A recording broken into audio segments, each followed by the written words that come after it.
Acres of Diamonds by Russell H. Conwell, Part 13. 50 Years on the Lecture Platform by Russell H. Conwell. An autobiography, what an absurd request.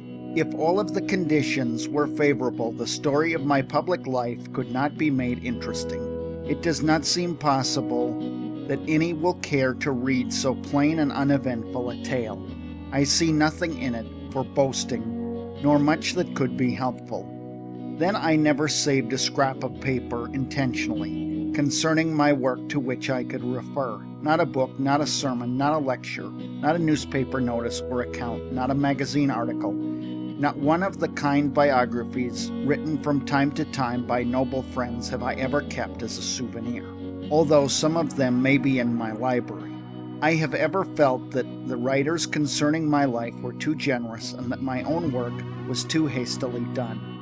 Hence, I have nothing upon which to base an autobiographical account except the recollections of which come to an overburdened mind. My general view of half a century on the lecture platforms brings me to this precious and beautiful memories, and fills my soul with devout gratitude for the blessings and kindness which have been given to me so far, beyond my deserts. So much more success has come to my hands than I ever expected. So much more of good I have found than even youth's wildest dreams included. So much more effective have I been at my weakest endeavors than I ever planned or hoped, that a biography written truthfully would be mostly an account of what men and women have done for me. I have lived to see accomplished far more than my highest ambition included. I have seen the enterprises I have undertaken rush by me, pushed on by 1,000 strong hands until they have left me so far behind them. The realities are like dreams to me, blessings on the loving hearts and noble minds who have been so willing to sacrifice for others' good and to think only of what they could do and never of what they should get. Many of them have ascended into the shining Lord, and here I am, in mine age, gazing up alone, only waiting till the shadows are a little longer grown. 50 years. I was a young man, not yet of age, when I delivered my first platform lecture. The Civil War of 1861 to 65 drew on with all its passions, patriotisms, horrors, and fears, and I was studying law at Yale University. I had from childhood felt that I was called to the ministry. The earliest event of memory is the prayer of my father at family prayers in the little old cottage in the Hampshire Highlands of the Berkshire Hills, calling on God with a sobbing voice to lead me into some special service for the Savior. It filled me with awe, dread, and fear, and I recoiled from the thought until I determined to fight against it with all my power. So I sought for other professions and for decent excuses for being anything but a preacher. Yet while I was nervous and timid before the class in declamation and dreaded to face any of the audience, I felt in my soul a strange impulsion toward public speaking, for which years made me miserable. The war and the public meetings for recruiting soldiers furnished me an outlet for my suppressed sense of duty. And my first lecture was on the lessons of history as applied to the campaigns against the Confederacy. That matchless temperance orator and loving friend, John B. Gough, introduced me to the little audience in Westfield, Massachusetts in 1862. What a foolish little schoolboy speech it must have been. But Mr. Gough's kind words of praise, the bouquets and the applause made me feel that somehow the way to public oratory would not be so hard as I had feared. From that time, I acted on Mr. Gough's advice and sought practice by accepting almost every invitation I received to speak on any kind of subject. There were many sad failures and tears, but it was a restful compromise with my conscience concerning the ministry, and it pleased my friends. I addressed picnics, Sunday schools, patriotic meetings, funerals, anniversaries, commencements, debates, cattle shows, and sewing circles, without partiality and without price. For the first 5 years, the income was all experience, then voluntary gifts, began to come occasionally in the shape of a jackknife, a ham, a book, and the first cash remuneration was from a farmer's club of 75 cents toward the horse hire. It was a curious fact that one member of the club afterward moved to Salt Lake City and was a member of the committee at the Mormon Tabernacle in 1862, which, when I was a correspondent on a journey around the world, employed me to lecture on Men of the Mountains in the Mormon Tabernacle at a fee of $500. While I was gaining practice in the first years of platform work, I had the good fortune to have profitable employment as a soldier or as a correspondent or lawyer or as an editor or as a preacher, which enabled me to pay my own expenses. And it is seldomly in the 50 years that I have ever taken a fee for my personal use. In the last 36 years, I have dedicated solemnly all of my lecture income to benevolent enterprises.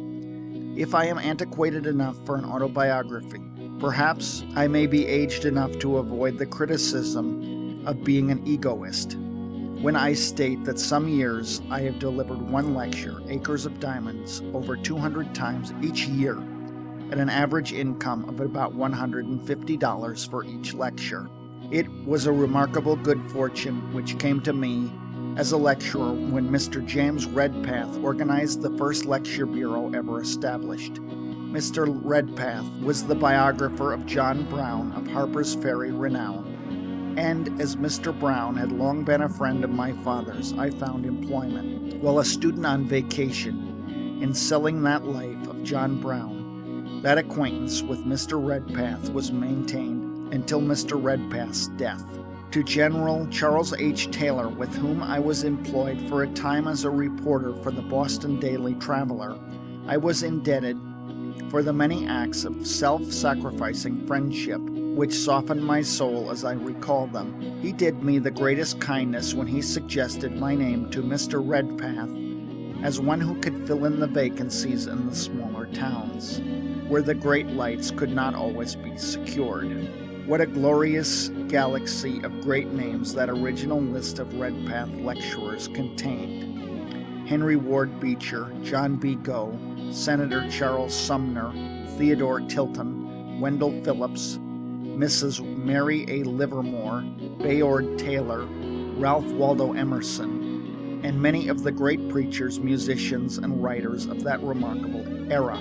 Even Dr. Holmes, John Whittier, Henry W. Longfellow, John Lathrop Motley, George William Curtis, and General Burnside were persuaded to appear one or more times, although they refused to receive any pay. I cannot forget how ashamed I felt when my name appeared in the shadow of such names, and how sure I was that every acquaintance was ridiculing behind my back. Mr. Bayard Taylor, however, wrote me from the Tribune office a kind note saying he was glad to see me on the road to great usefulness. Governor Claflin of Massachusetts took the time to send me a note of congratulations. General Benjamin F. Butler, however, advised me to stick to the last and be a good lawyer.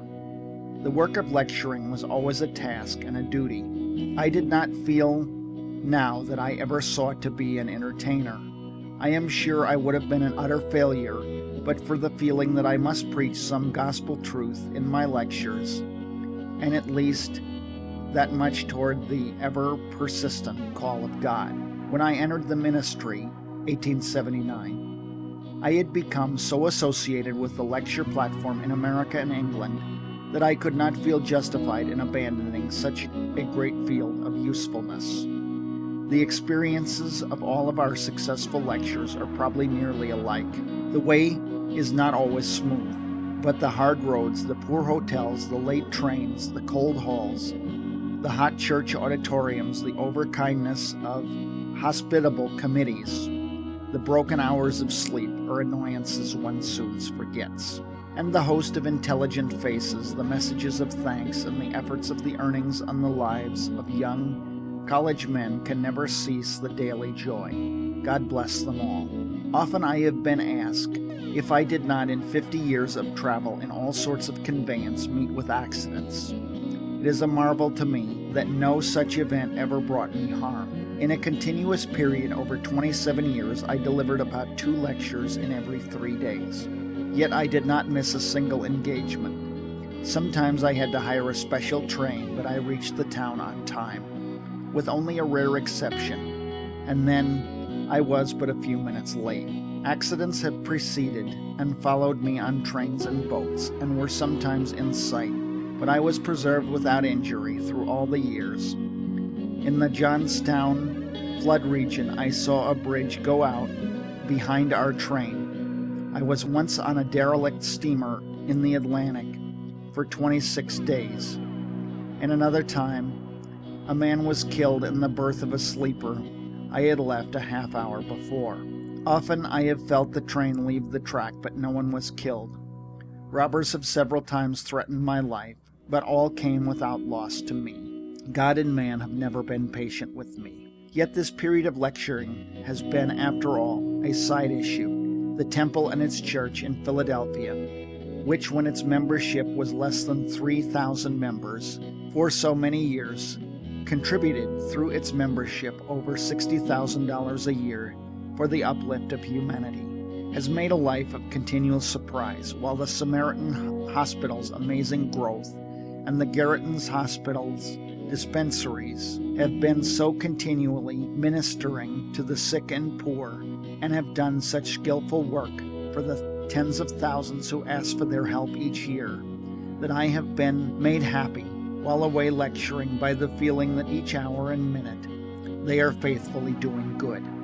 Temple University, which was founded only 27 years ago, has already sent out into the higher income and nobler life nearly 100,000 young men and women who could not possibly have obtained an education in any other institution. The faithful, self-sacrificing faculty, now numbering 253 professors, have done the real work, for I can claim but little credit. And I mention the university here only to show that my 50 years on the lecture platform has necessarily been a sideline of work. My best-known lecture, Acres of Diamonds, was a mere accidental address, first given before a reunion of my old comrades at the 56th Massachusetts Regiment, which served in the Civil War and which I was captain. I had no thought of giving the address again, and even after it began to be called for by lecture committees, I did not dream that I should live to deliver it now, as I have done almost 5,000 times.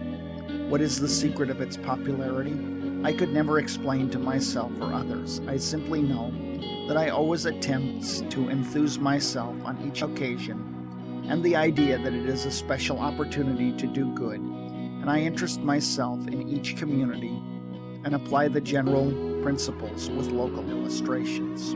The hands which now holds this pen must in the natural course of events soon cease to gesture on the platform, and it is a sincere and prayerful hope that this book will go on into the years, increasing the good for the aid of my brothers and sisters in the human family. Russell H. Conwell, South Worthington, Massachusetts, September 1st, 1913. Footnote 1. This is the most recent and complete form of the lecture. It happened to be delivered in Philadelphia, Dr. Conwell's home city. When he says right here in Philadelphia, he means the home city, town, village of every reader of this book, just as he would use the name of it when delivering the lecture there, instead of going through the pages which follow. Footnote 2. Dr. Conwell was living and actively at work when these pages were written. It is therefore a much truer picture of his personality than anything written in the past tense. Footnote 3. This interview took place at the old Conwell farm in the summer of 1915. End of Part 13. End of Acres of Diamonds.